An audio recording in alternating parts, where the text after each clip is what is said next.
Repeated paper 2 के लिए बाल विकास के 30 महत्वपूर्ण प्रश्नों को देखेंगे। आप लोग इस क्लास को पूरा ध्यान से देखिए और सभी प्रश्नों का उत्तर बताने का प्रयास कीजिए। तो चलिए शुरू करते हैं।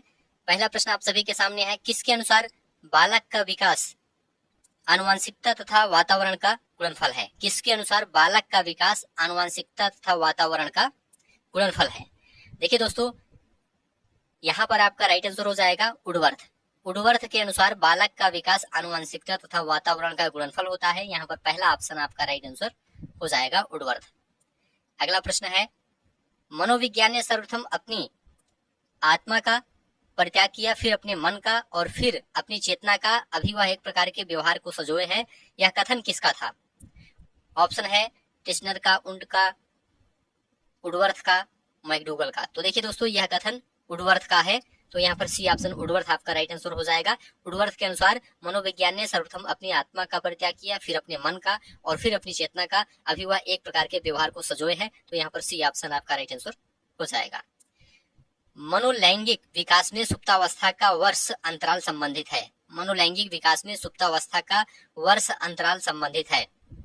देखिए दोस्तों, मनोलैंगिक विकास में सुप्तावस्था का वर्ष अंतराल 6 वर्ष से यौवन तक संबंधित है। तो यहाँ पर 6 वर्ष आपका राइट आंसर हो जाएगा। 6 वर्ष से यौवन तक संबंधित है। तो बी ऑप्शन आपका राइट आंसर हो जाएगा। मनोलैंगिक विकास के सिद्धांत का प्रतिपादन मनोवैज्ञानिक सिगमंड फ्रायड ने किया था। इसे आप लोग याद रखिएगा। बी ऑप्शन राइट आंसर हो जाएगा। अगला प्रश्न है, विकास के मनोसामाजिक सिद्धांत का प्रतिपादन किसने किया था? तो देखिए दोस्तों, विकास के मनोसामाजिक सिद्धांत का प्रतिपादन एरिक्सन ने किया था। तो यहाँ पर पहला ऑप्शन एरिक्सन आपका राइट आंसर हो जाएगा। और मनोलैंगिक विकास के सिद्धांत का प्रतिपादन फ्रायड ने किया था, मनोवैज्ञानिक सिगमंड फ्रायड ने किया था। और यहाँ पर ध्यान रखिएगा, विकास के मनोसामाजिक सिद्धांत का प्रतिपादन एरिक्सन ने किया था। इन्होंने अपनी पुस्तक चाइल्डहुड एंड सोसाइटी में दोस्तों यह स्पष्ट किया था कि मनुष्य केवल जैविक और मानसिक प्राणी ही नहीं बल्कि वह सामाजिक प्राणी भी है। तो यहाँ पर पहला ऑप्शन राइट आंसर हो जाएगा। अगला प्रश्न है, किसके अनुसार इदम, अहम तथा परा अहम व्यक्तित्व के 3 घटक हैं? तो देखिए दोस्तों, फ्रायड के अनुसार, यहाँ पर सभी प्रश्न ध्यान से देखिए, मनोवैज्ञानिक सिगमंड फ्रायड ने व्यक्तित्व के मनोविश्लेषणात्मक सिद्धांत का प्रतिपादन किया था। इनके अनुसार व्यक्तित्व के 3 भाग होते हैं, इदम, अहम तथा परा अहम। इदम दोस्तों अचेतन मस्तिष्क का प्रतिनिधित्व करता है और अहम इदम का विकसित रूप है। तो यहाँ पर डी ऑप्शन आपका राइट आंसर हो जाएगा, फ्रायड। सभी प्रश्न बहुत ही ज्यादा इंपॉर्टेंट हैं, सभी प्रश्न ध्यान से देखते हुए चलिए। किस व्यवहारवादी का मानना है कि अन्य व्यवहारों की भांति भाषा भी क्रिया प्रसूत अनुबंधन द्वारा सीखी जाती है? तो देखिए दोस्तों, स्किनर के अनुसार, व्यवहारवादी मनोवैज्ञानिक वी.एफ. स्किनर का मानना है कि अन्य व्यवहारों की भांति भाषा भी क्रिया प्रसूत अनुबंधन द्वारा सीखी जाती है। तो यहाँ पर स्किनर आपका राइट आंसर हो जाएगा। अगला प्रश्न है, निम्न में से कौन केंद्रीय प्रवृत्ति का माप नहीं है? केंद्रीय प्रवृत्ति का माप कौन सा नहीं है? तो बहुलांक, मध्यांक, मध्यमान केंद्रीय प्रवृत्ति के माप है। प्रसार यह केंद्रीय प्रवृत्ति का माप नहीं है। तो पहला ऑप्शन आपका राइट आंसर हो जाएगा। अगला प्रश्न है, अधिगम में प्रयत्न व घोल के सिद्धांत का प्रतिपादन किसने किया था? तो देखिए दोस्तों, थॉर्नडाइक ने किया था। यहाँ पर सी ऑप्शन राइट आंसर हो जाएगा। अधिगम में प्रयत्न और घोल के सिद्धांत का प्रतिपादन एडवर्ड एल थॉर्नडाइक ने किया था। तो यहाँ पर सी ऑप्शन आपका राइट आंसर हो जाएगा। निम्नलिखित मापन के स्तरों में सबसे अच्छा कौन है? सबसे अच्छा कौन है? तो देखिए, यहाँ पर अनुपात मापन सबसे अच्छा है। मापन के स्तरों में सबसे अच्छी विधि अनुपात विधि है। यह सर्वाधिक परिमार्जित स्तर का मापन है दोस्तों। अनुपातिक मापन से प्राप्त परिणामों के साथ जोड़, घटाना, गुणा व भाग की चारों मूल गणितीय संक्रियाएं की जा सकती हैं। तो यहाँ पर बी ऑप्शन अनुपात मापनी आपका राइट आंसर हो जाएगा। निम्नलिखित में से कौन व्यक्तित्व का प्रक्षेपी परीक्षण नहीं है? तो देखिए दोस्तों, यहाँ पर रोरसा स्याही धब्बा परीक्षण यह व्यक्तित्व का प्रक्षेपी परीक्षण है। टीएटी परीक्षण भी है, शब्द साहचर्य परीक्षण भी है। 16 पीएफ परीक्षण यह नहीं है। 16 पीएफ परीक्षण व्यक्तित्व का प्रक्षेपी परीक्षण नहीं है। व्यक्तित्व परीक्षण की प्रक्षेपी विधियां यहाँ पर बताया गया आपको। रोरसा स्याही धब्बा परीक्षण है और साथ में प्रासंगिक अंतर्बोध परीक्षण जिसे टीएटी कहा जाता है, और शब्द साहचर्य परीक्षण, बाल संप्रत्यय परीक्षण आदि है। तो यहाँ पर डी ऑप्शन राइट आंसर हो जाएगा। आवश्यकता का पदानुक्रम सिद्धांत द्वारा दिया गया था? किसके द्वारा दिया गया था? ऑप्शन आप सभी के सामने, आप लोग बताइए। तो देखिए दोस्तों, मैस्लो द्वारा दिया गया था आवश्यकता का पदानुक्रम सिद्धांत। आवश्यकता के पदानुक्रम सिद्धांत का प्रतिपादन अब्राहम मैस्लो ने किया था। चलिए, सभी प्रश्न बहुत ही ज्यादा इंपॉर्टेंट हैं। यहाँ से निश्चित रूप से आपके एग्जाम में प्रश्न पूछा जाएगा। निम्नलिखित में से किसको मुख्य ग्रंथि कहते हैं? मुख्य ग्रंथि किसको कहते हैं?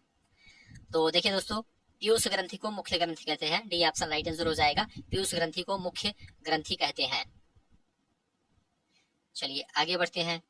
किसने सामूहिक अचेतन का संप्रत्यय दिया था? सामूहिक अचेतन का संप्रत्यय किसने दिया था? तो युंग ने दिया था। ध्यान रखिएगा, युंग ने दिया था। मनोवैज्ञानिक युंग ने सामूहिक अचेतन का संप्रत्यय दिया था। नेक्स्ट है, अंगूर खट्टे हैं, यह किसका उदाहरण है? अंगूर खट्टे हैं, यह किसका उदाहरण है? तो देखिए दोस्तों, यह यौक्तिकरण का उदाहरण है। किसका है? यौक्तिकरण का उदाहरण है। यौक्तिकरण एक मनोवैज्ञानिक रक्षा प्रणाली है जिसमें विवादास्पद व्यवहार को तार्किक रूप से उचित ठहराने की कोशिश की जाती है। अधिगम का क्रिया प्रसूत अनुबंधन सिद्धांत किसके द्वारा दिया गया था? अधिगम का क्रिया प्रसूत अनुबंधन सिद्धांत किसके द्वारा दिया गया था? तो स्किनर के द्वारा दिया गया था। यहाँ पर डी ऑप्शन स्किनर आपका राइट आंसर हो जाएगा। अगला प्रश्न है, औसत बुद्धि वाले बालकों की बुद्धि लब्धि किसके बीच होगी?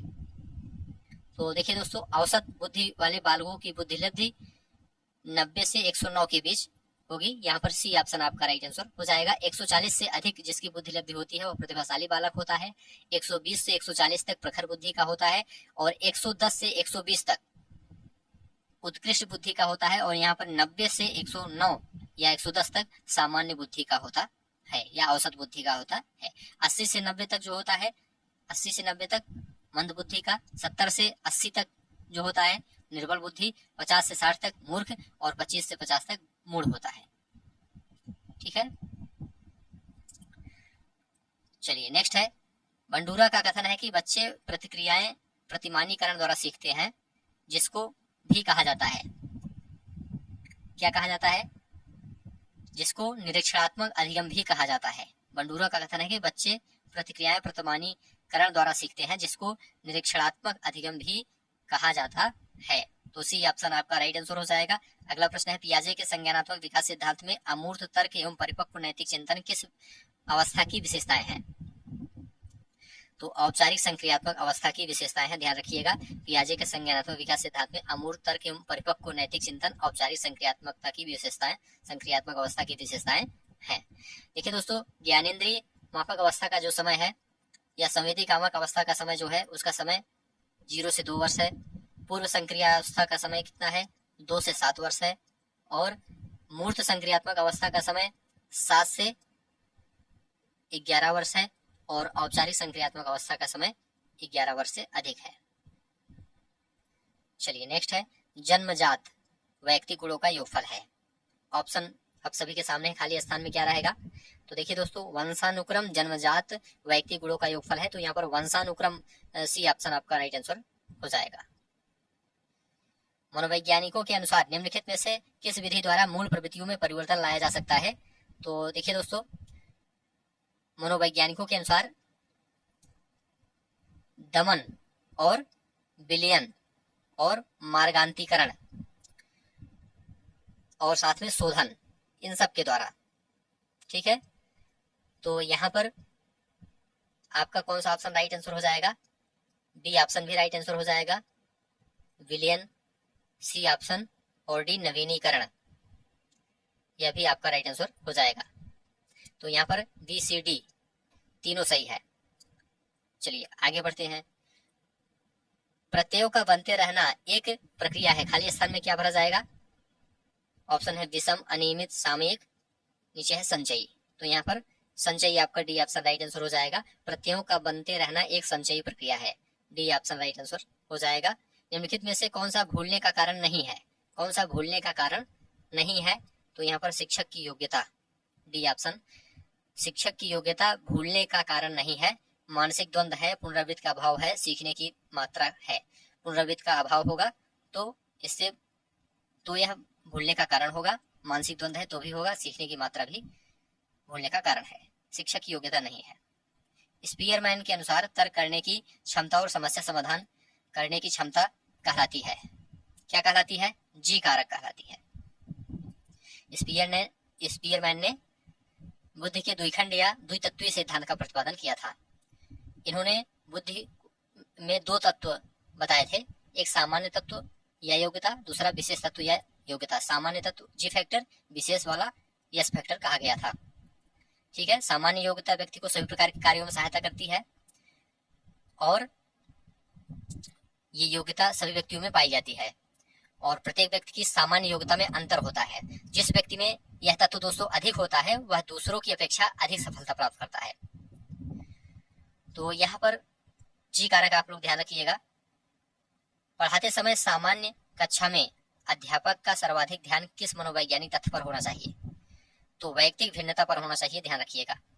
पढ़ाते समय सामान्य कक्षा में अध्यापक का सर्वाधिक ध्यान वैयक्तिक भिन्नता पर होना चाहिए। अधिगम स्थानांतरण के द्वैतत्व सिद्धांत के प्रवर्तक थे तो स्पीयरमैन थे। कौन थे? स्पीयरमैन। अधिगम स्थानांतरण के द्वैतत्व सिद्धांत के प्रवर्तक स्पीयरमैन थे। सीखी हुई बात को स्मरण रखने या पुनः स्मरण करने की असफलता क्या कहलाती है? तो इसे दोस्तों विस्मृति कहते हैं। क्या कहते हैं? विस्मृति कहते हैं। व्यक्ति में उन मनोशारीरिक अवस्थाओं का गतिशील संगठन जो उसके पर्यावरण के साथ अद्वितीय सामंजस्य निर्धारित करता है कहलाता है। क्या कहलाता है? व्यक्तित्व कहलाता है। यहाँ पर पहला ऑप्शन व्यक्तित्व आपका राइट आंसर हो जाएगा। चलिए नेक्स्ट है, सामान्य पुरुष में एक्स वाई गुणसूत्र होते हैं जबकि सामान्य महिला में होते हैं। सामान्य पुरुष में एक्स वाई गुणसूत्र होते हैं जबकि सामान्य महिला में एक्स गुणसूत्र होते हैं। यहाँ पर पहला ऑप्शन आपका राइट आंसर हो जाएगा। सामान्य पुरुष में एक्स वाई गुणसूत्र होते हैं जबकि सामान्य महिला में एक्स गुणसूत्र होते हैं। मनुष्य में गुणसूत्रों की कुल संख्या 46 होती है, 23 जोड़ी गुणसूत्र होते हैं। प्राप्तांकों के समूह का वह बिंदु जिसके नीचे समूह के आधे प्राप्तांक और जिसके ऊपर समूह के आधे प्राप्तांक होते हैं क्या कहलाता है? या दोस्तों मध्यांक कहलाता है। तो यहाँ पर सी ऑप्शन मध्यांक आपका राइट आंसर हो जाएगा। नेक्स्ट है, आवृत्ति वितरण को रेखाचित्र द्वारा प्रदर्शित करने की विधियों में से एक विधि कौन सी है? स्तंभाकृति विधि है, ध्यान रखिएगा। आवृत्ति वितरण को रेखाचित्र द्वारा प्रदर्शित करने की विधियों में से स्तंभाकृति एक विधि है। यहाँ पर भी ऑप्शन राइट आंसर हो जाएगा। तो ठीक है दोस्तों, इस क्लास को यहीं पर समाप्त करते हैं। आप लोग कमेंट करके बताइए 30 प्रश्नों में आपका कितना स्कोर सही हुआ है। यहाँ से आपके एग्जाम में निश्चित रूप से प्रश्न पूछा जाएगा। उम्मीद है यह क्लास आपको अच्छा लगा तो चैनल को सब्सक्राइब कीजिए, दोस्तों शेयर कीजिए और कमेंट में लिखकर जरूर बताइए। धन्यवाद।